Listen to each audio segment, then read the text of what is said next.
Hey, what's up, you guys? My name is Emma. Today I'll be reacting to Fruits Basket, second season, episode 14.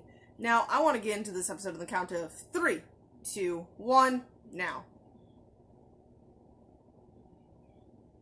Of Ren from when we were younger. Okay.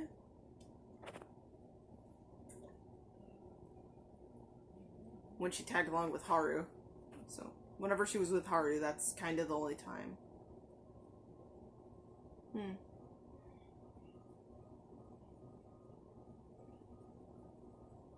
I'm going home. So kind of always had like that.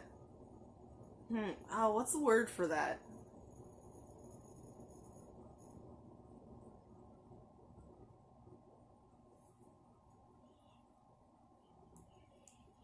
But what? Oh, anyways, the opening.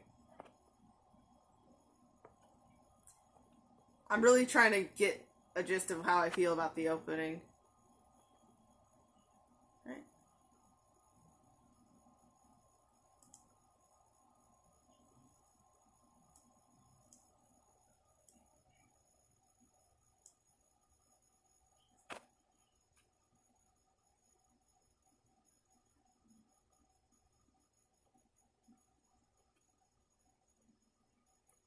I don't know what to say. Okay, so last time. We got the completed student council. It's no longer fragmented. We have well, that's actually to be seen. We have now Kimi, Kakeru, and Machi, of course, being led by Yuki. And that's going to be interesting to see more interactions between all of them, because that seems like it's going to be so tiring for him, and honestly, he needs to experience this sort of stuff, I believe. This opening is like so peaceful.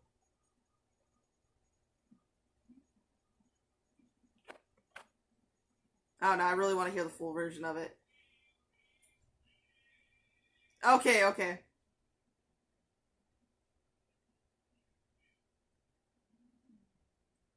He just strained his back. Okay. So nothing terrible. Okay.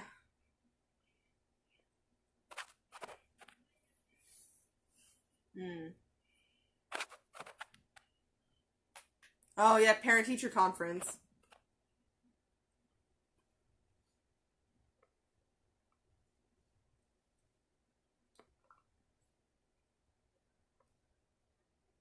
May I go visit?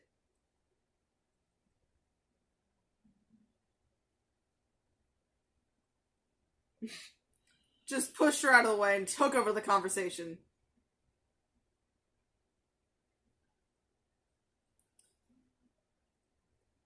Jeez!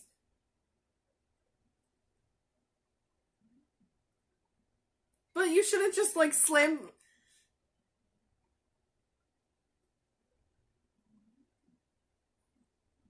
I'll be going instead, so Shigure's going and. Interesting. The sound from Yuki. Yes. No gratitude. He chose to do this himself. This isn't something you forced him into. Maya-chan look of pure loathing. You jerk. Yuki, same. That face is just, yes.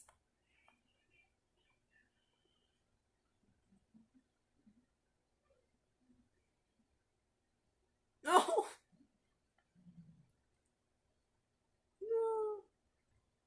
No. Not really. Okay.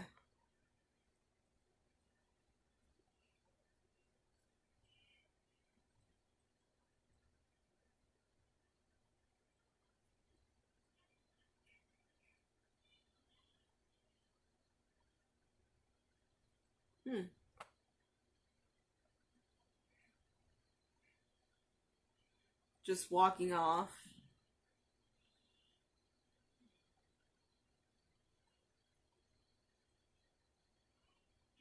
Did you already talk to your parents? He did say he was going to.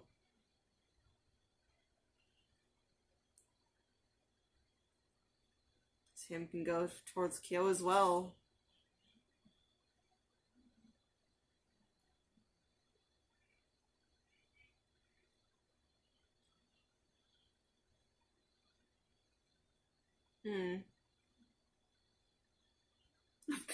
Okay. Just ignore Haru's random jokes.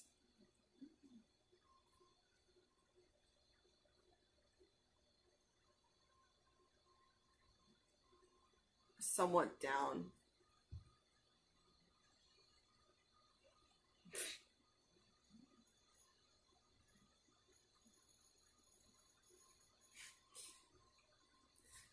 Play with the rabbit.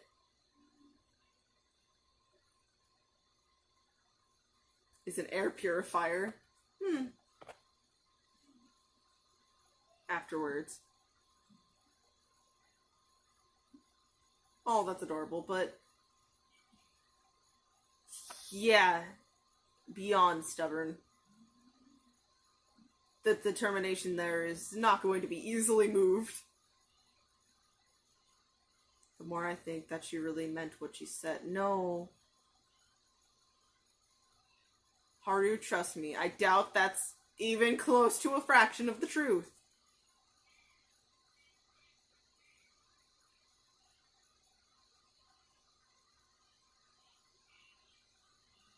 Think about it. If she doesn't do stuff to protect herself, then...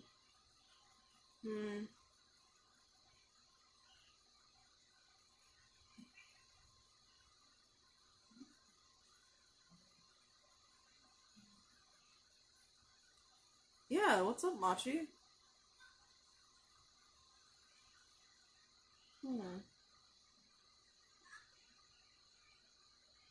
Oh, she's in your class? Okay. Lots of unknowns.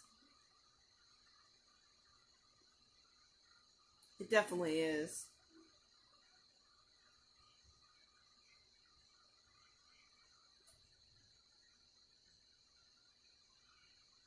There's stuff going on all around. You actually got back okay? You got this, Yuki.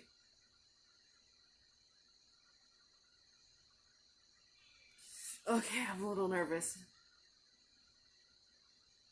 Would have stayed home. Where'd you go? And that she's not even here.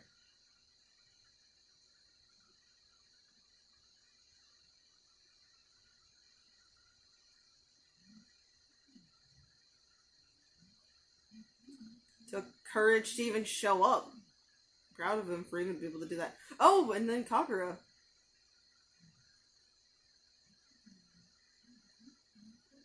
I ditched today. Okay.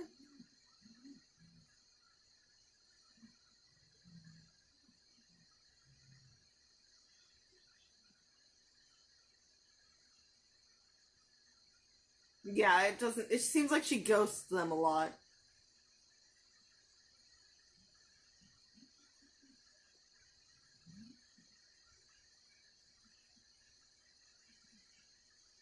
Yeah. Oh, yeah, he called that. Okay.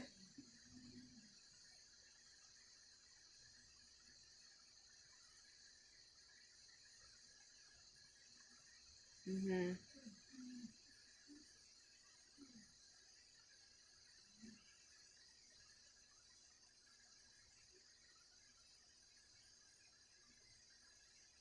Yeah, he has, like, this frown on his face and kind of...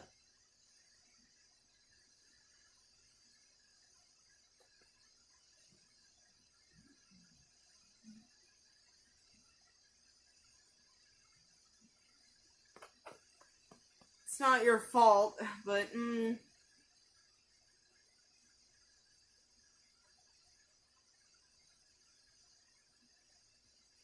matter what you think with your brain, if you have the thought of liking someone, it's too late.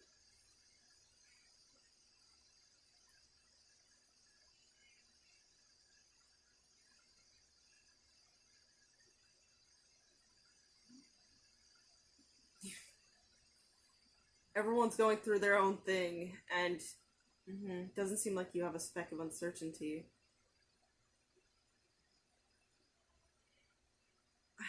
It's different traits of a different. Rin. Oh, she's running. Yeah, she does not want anything to do with that.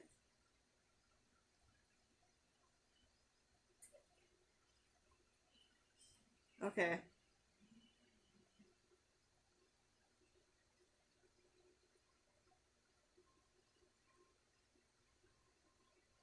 It's important.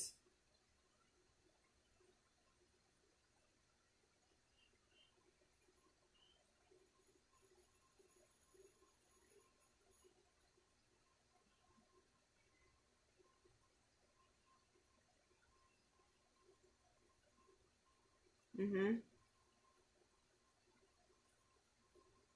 I'm going home.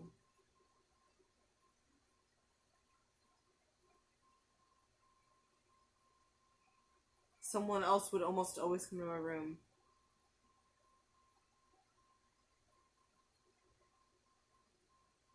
Yeah.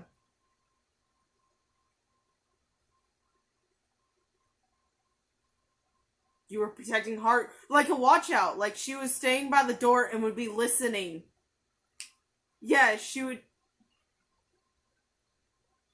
keep guard.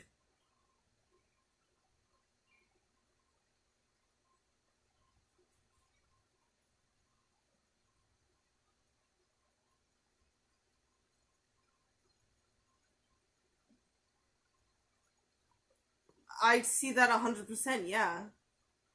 Whether she wants to try designing it or not.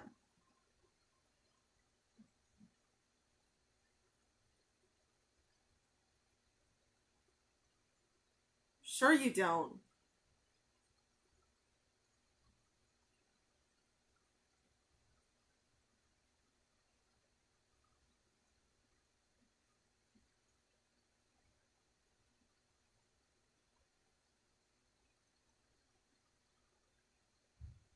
To get you out of there, begged him to save you.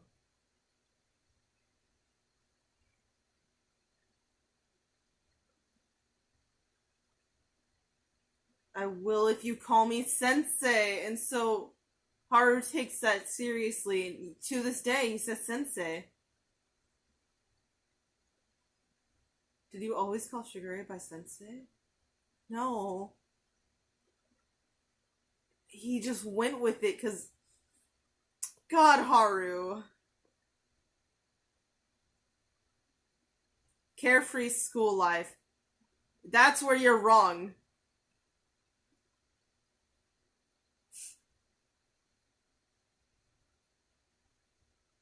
Haru. Oh, we're going with Kyo here too. Okay. Oh god. How am I able to say anything? We're switched right back.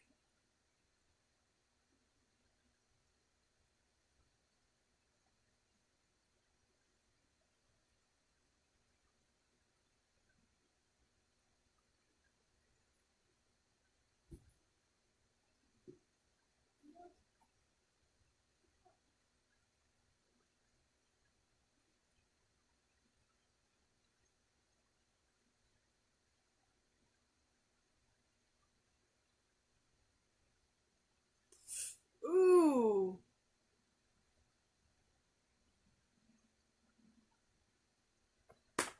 That was fast. And like really, yeah, that reaction. I'm sorry. Just, yeah.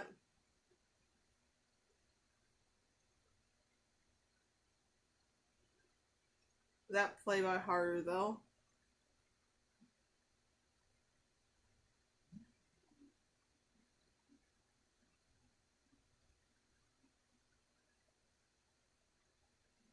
I thought I knew everything about you. But did I? Did I not hear your most important voice?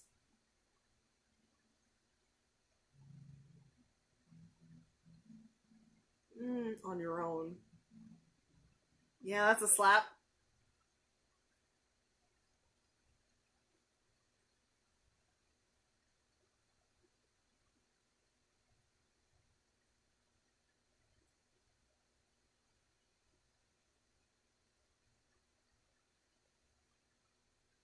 I don't know. That's a situation where, yeah. That's also true. I imagine she goes pretty fast.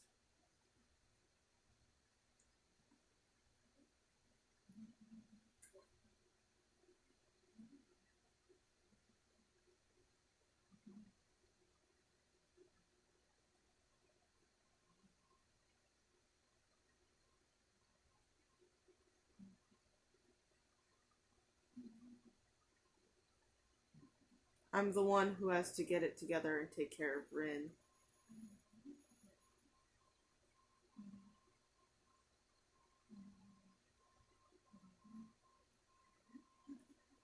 Trying to take some of what he thinks he has to do off and steer him towards a different goal. But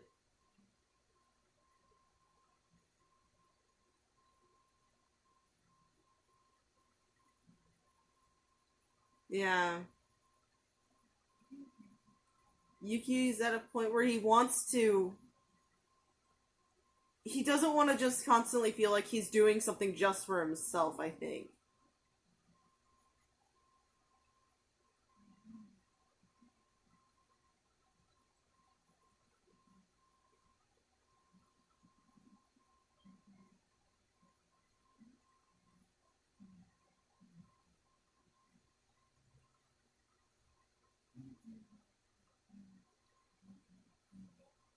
Think back to what Ayame said. Mm-hmm. Literally does.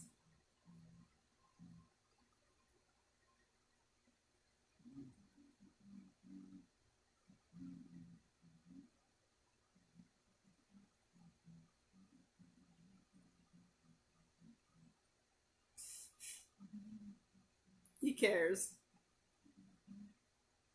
Long lost sisters in our past lives. Why long lost sisters? Oh my god.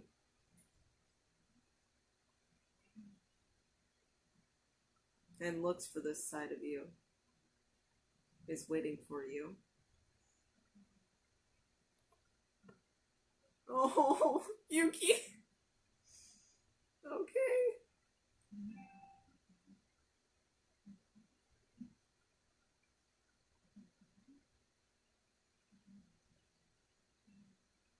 That's something Rin seems to also kind of think about.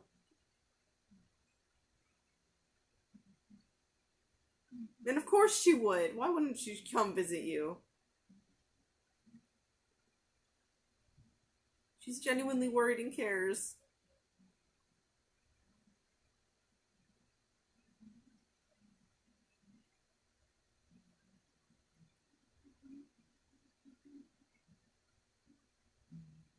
For the first time in a while.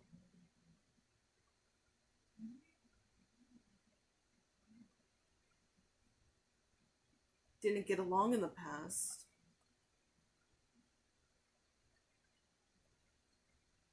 Hmm. Working between the two.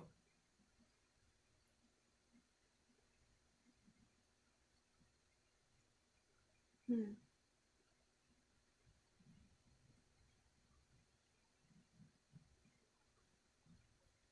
Mm. Oh, that's true.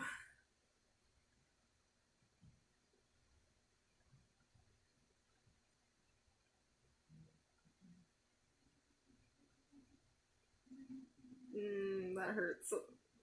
Mm-hmm. That's.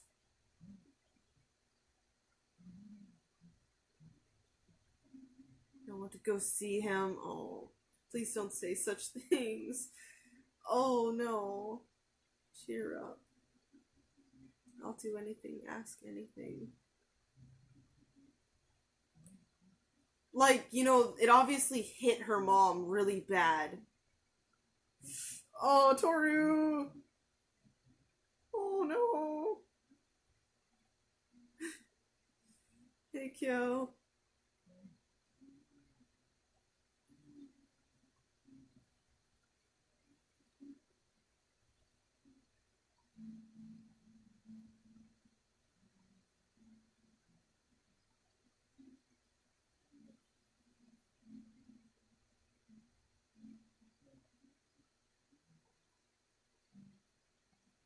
things do slowly come back to surface, especially with the right triggers.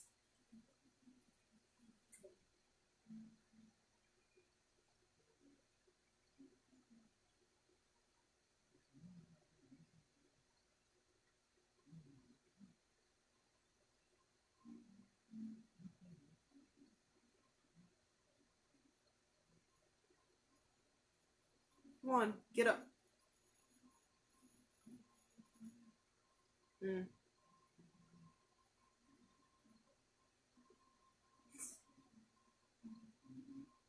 Do you want to grow like Uotani? You want to sprout up tall? Become a model? Imagine that! Uo is a model. Toru did imagine it. It's great.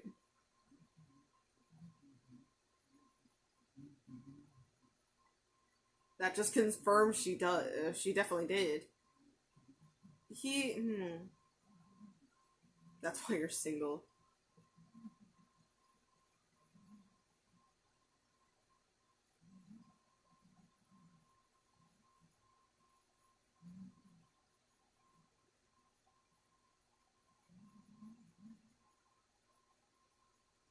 With everything you've got.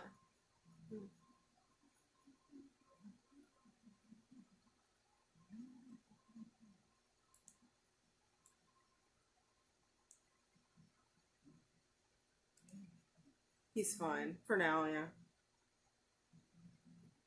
some extent. Wow. That's way gross.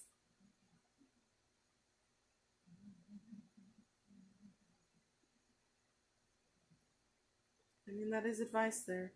Oh, the episode's about to end. I didn't realize. No!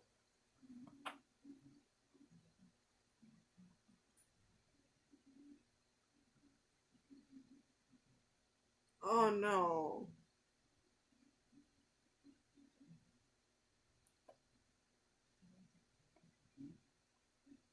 Yeah.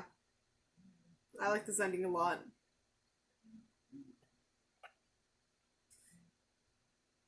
Off topic before I start talking about the episode. If you would like for me to rank my favorite opening and ending, so like out of the openings and endings that are out, if you want to see what I favor over the other, let me know and I'll make that video. It will be a BitChute exclusive, so it will be down probably in a pinned comment. But I would like to know. I probably honestly will make it anyways, but it would be nice to know if you guys would be interested. Anyways, the episode.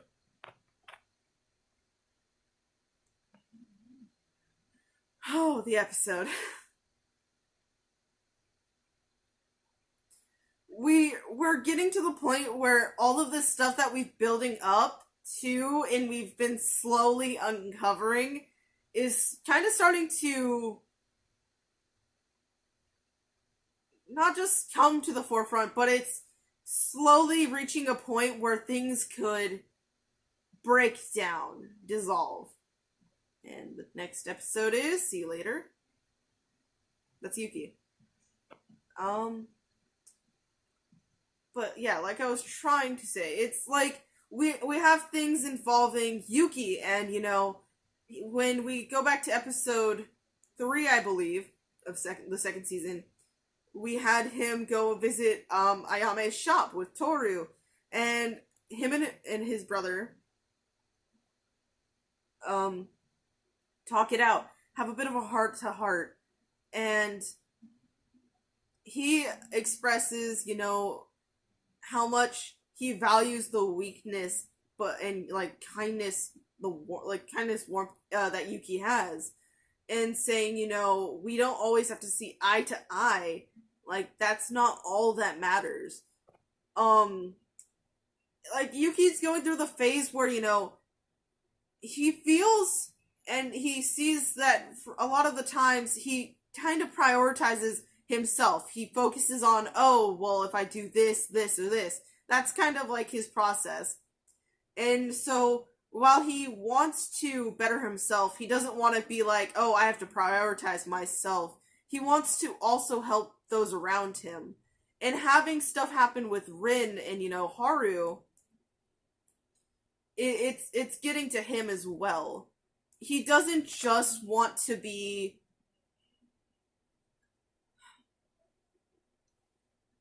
this NPC who's just there, who occasionally sees glimpses in like what could be hints to feelings or like just how much someone actually cares.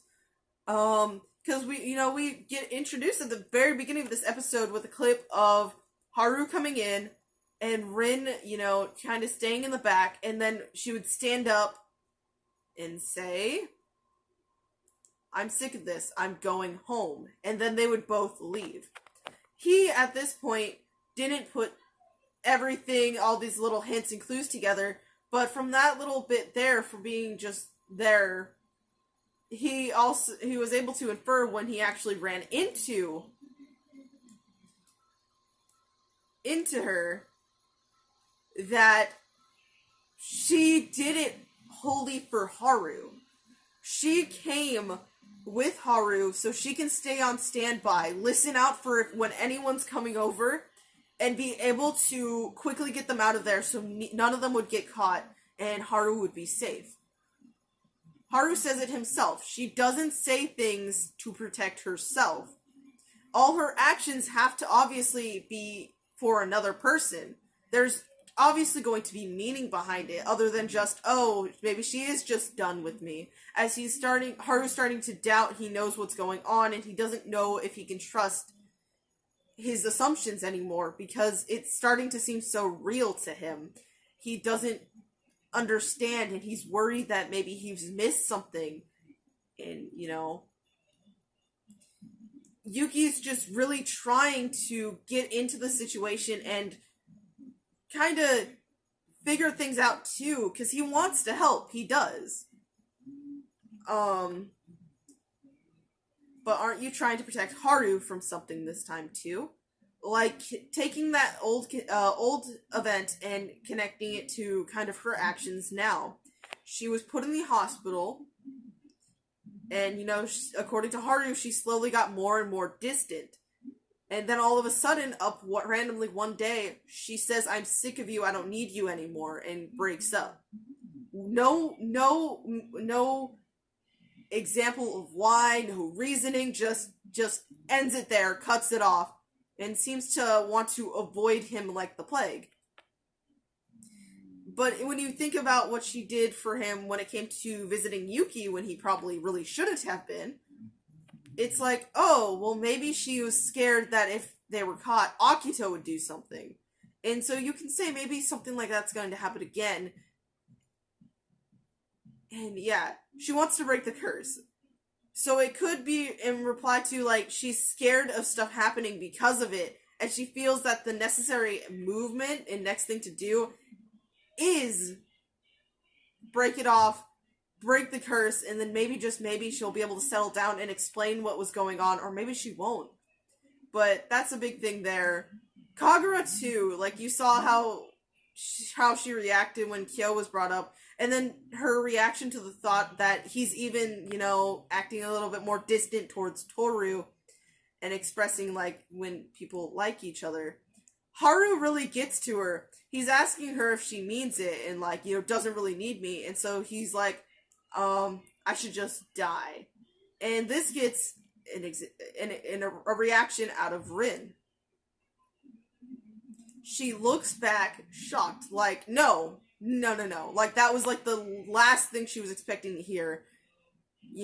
And she really, you see from that, if this wasn't about Haru, if she wasn't thinking, like, oh, he might get hurt, why would she, like, if she doesn't care anymore, if she's done with him, why would she seem so, like startled by, like, that statement?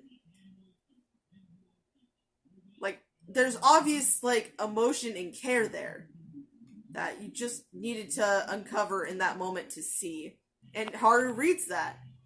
And then this happens, And then Yuki's, like, just witnessing firsthand, Yeah, Yuki, But Haru cares. he's not just going to let this go.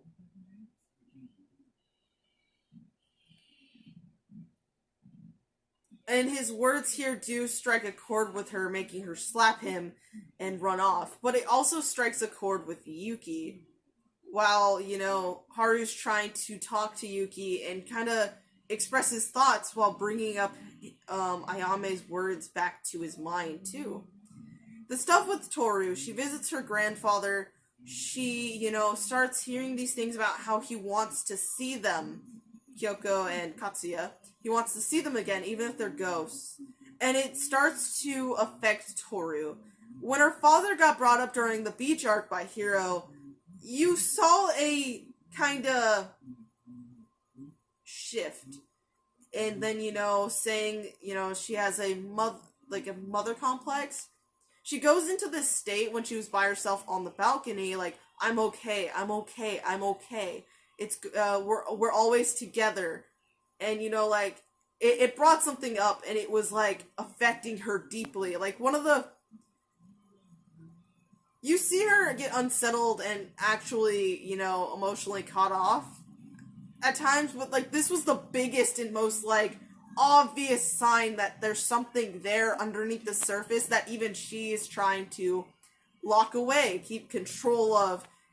She thought she'd pushed it back, but hearing her grandfather speak like this brings back the emotion of when her mom did the same thing and left her alone, and she was just like, what can I do? I'll do anything. Don't go.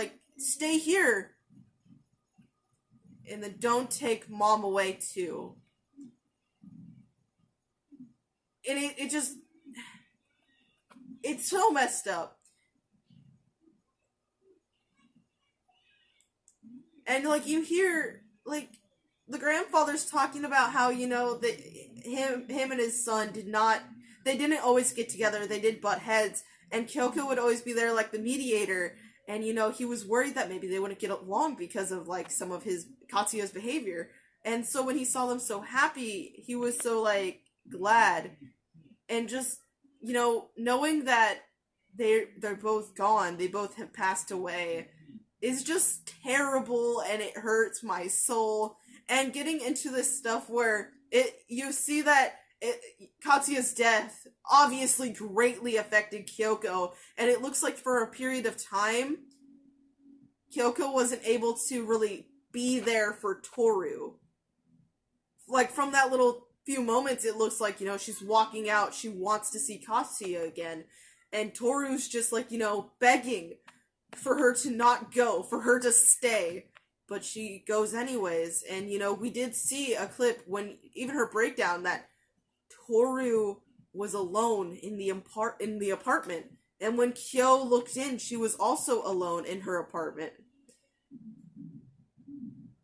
And so there's these deep-seated thoughts and emotions that are obviously greatly gripping at her heart. And she may have thought, oh, I was doing good. I wasn't thinking about these things anymore. But it's not going to go away that simply. It's not going to work like that. And while there's so many things I want to continue saying, I'm going to say that over on my BitChute. I don't know how much longer I'm going to make the video for my BitChute, but I need to end this off here. Let me know your thoughts on the episode in general and what you're most curious to continue seeing in the next one. Next episode, it was Yuki talking, so I wonder if we're going to get the conferences, which I did not bring up. I'm sorry about that. But it's going to be interesting seeing the parents and maybe seeing more interaction and the stuff with Kyo distancing himself, probably being because of the time limit and him feeling like it's best to just separate from the situation instead of continuing to grow closer, just to kind of handle a little bit of the grief that will come from the whole ordeal. Anyways, I hope you have a great day or night, whatever the heck you're watching this. I'm sorry this is a day late, but I hope you all enjoyed, and yeah, let me know your thoughts in the comments. See you in the next one. Bye.